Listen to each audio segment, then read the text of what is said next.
We're here on the grid for round 11 of the 2023 ABB FIA Formula E World Championship.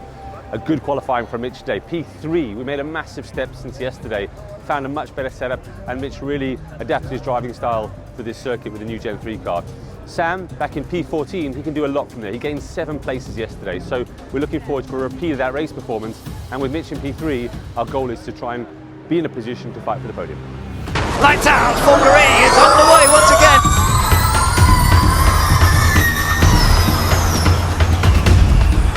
From that lineup, I don't think that Sam Bird has been able to get going, has he?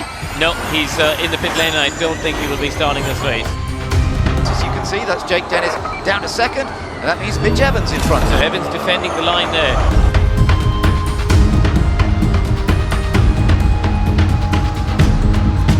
Mitch Evans going into attack mode. That drops him back down to third place. The energy running out, but the laps are running out as well.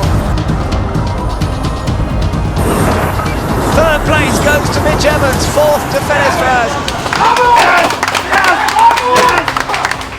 Beautiful. Nice pace at the end. Super quick. I'm feeling good after yesterday.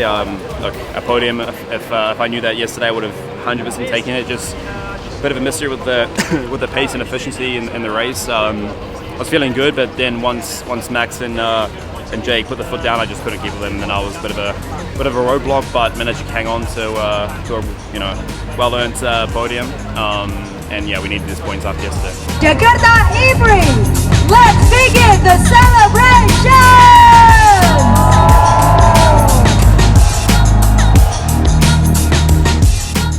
So here we are at the end of round 11 in Jakarta. After a difficult day yesterday, we lacked a bit of pace. The team worked really hard to find that bit of performance we were looking for, and Mitch did a fantastic job in qualifying to finish P3, and having held the lead at times during the race, he was in that lead battle all the way through, but he soaked up a huge amount of pressure, and to finish third today is like a victory considering where we've come from in terms of the pace, and we've evolved the car and the performance over the weekend. Huge job by the team and a fantastic race performance from Mitch. So another podium, really important points, really proud to leave you on the podium. Great job, team.